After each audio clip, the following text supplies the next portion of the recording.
You are sending hundreds of emails to the professors, but there is no response.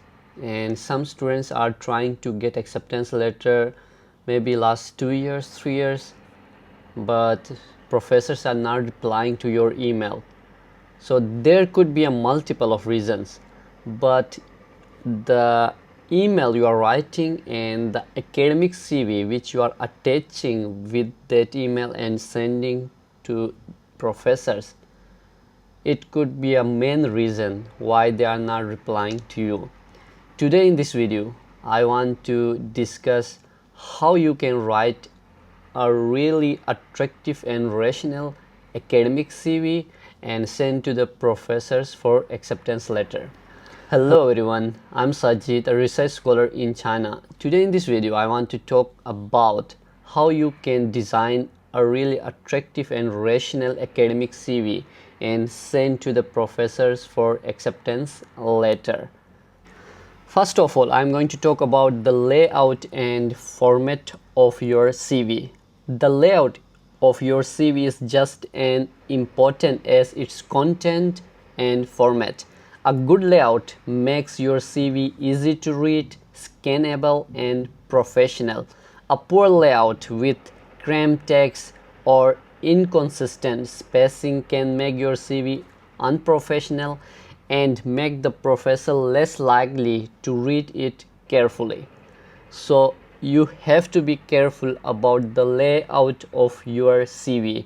Make it more professional, and it should be easy to read, and it should be easy to understand what you are going to talk about and what you are explaining in this CV.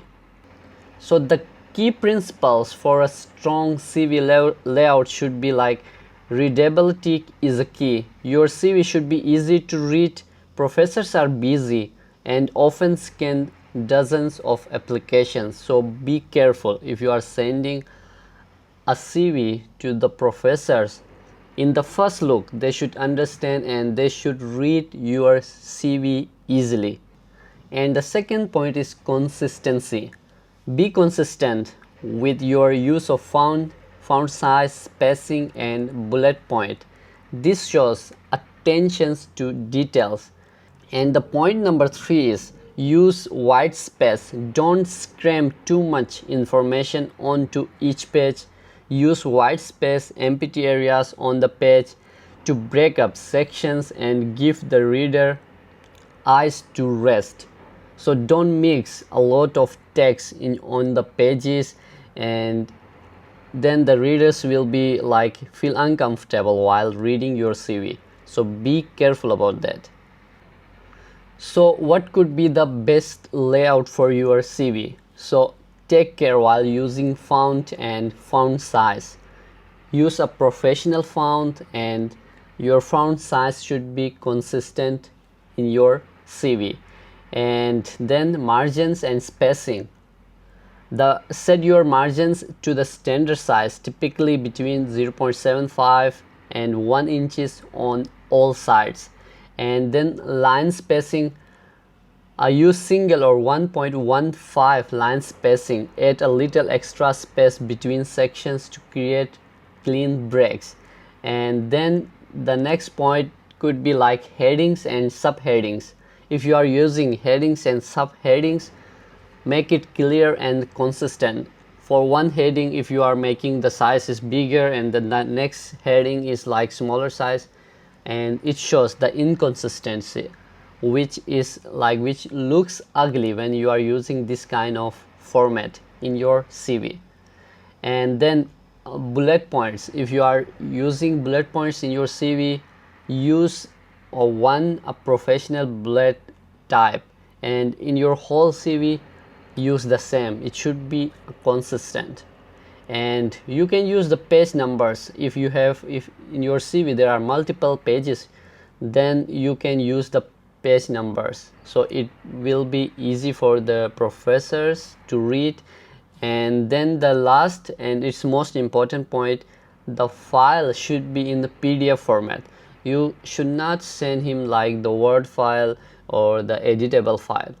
Just create a PDF and send PDF format to the professors, which is more professional attitude.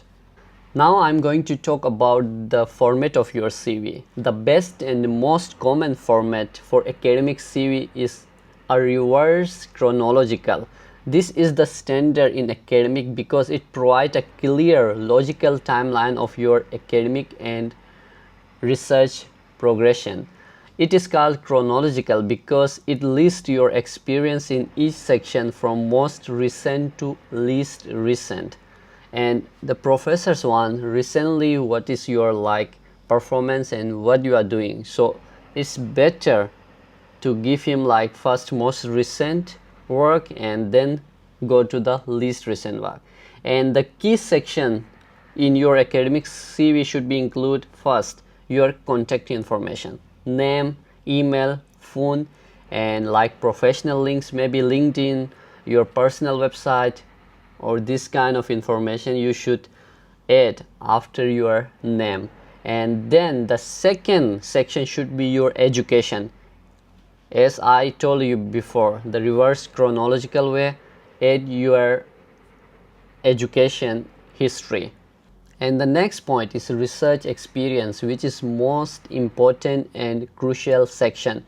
For each project, list the title, your role, the professor you work with, and the institution. Use bullet points and describe your specific contribution, methodologies, and results of your work. You have to tell the professor or mention in your CV these kind of projects or your previous work in detail, and professors are really careful about your work. And then the next section is publications and presentation. If you have publications, then after research experience you can list your publication and maybe list your any published papers, conference presentation, or posters. Follow a consistent citation style relevant to your field. So when you are listing your publication, follow the reference style when you are adding to your CV. And the next section should be technical skills. Create a clear list of softwares, programming languages, lab techniques, or other specific skills you possess that are relevant to the professor's lab. And next section should be the awards and honors. List any academic scholarships, grants, and awards which you have achieved previously. You just list all these in the next section. And relevant courseworks, maybe you can mention some mention advanced or specified courses that directly relate to the professor's research, and this show you have a strong theoretical foundation. And references, list 2 or 3 academic or research based references with their contact information, or simply state available upon request. If you will add some references like your previous professors, it impacts good. Or you can available upon request, you can also write that, but it's better you should add some references. And maybe you consider in this whole format, one thing is really important which maybe you notice in this format, that the professor who you are going to send this CV, you have to read his research direction and his profile. After reading his profile, you should design your CV. Otherwise you cannot create just a general CV and send to all the professors or for different research directions. I don't think so it is going to work for you. So you have to write a CV according to the professor's profile to who you are going to send. It's really important. So this is about the academic CV, how you can design an academic CV and send you the professors for acceptance letter. Once again, I'm going to urge you, while designing your academic CV, or once you design the academic CV and going to send to the professors, must read the professor's profile and then make some changes in your CV and email. It is really important. you cannot create a general, like you cannot write a general email or general CV and send it to all the professor. Maybe you are changing just name of professor. It is not going to work for you. So why the professor should reply you if you are not specifically aligned with his research direction?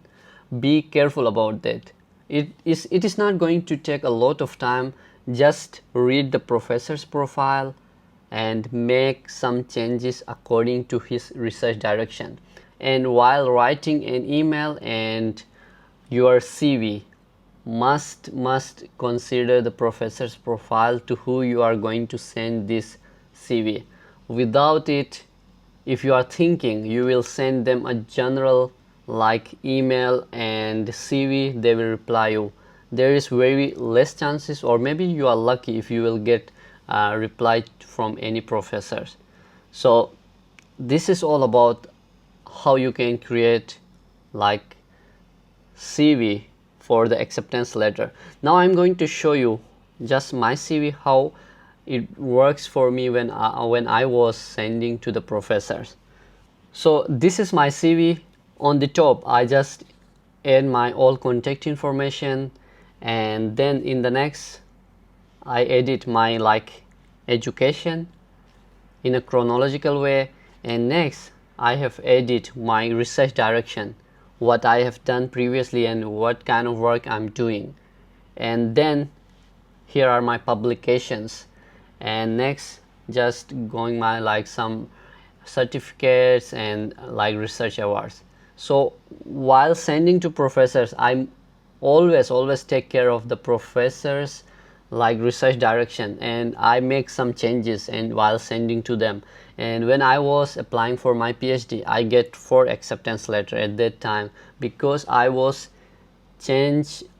like make some amendments, make some changes when I was sending to the professor. I must read their profile and change this like my email, what kind of work he's doing. Then I tell them I'm also doing this kind of work and how it works.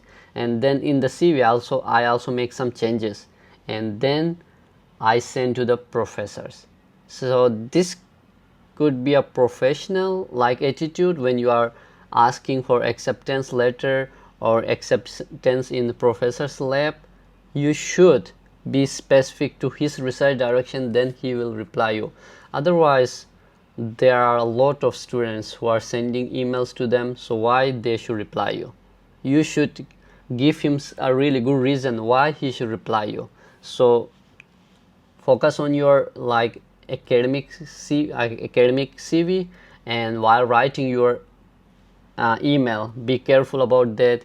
And then still you have time till 15th of like September, or after September you can send me emails. So right now do homework on CV and email, prepare your document, these 2 documents, and then after September or after the 15th of September you can start emails to the professors for acceptance letter.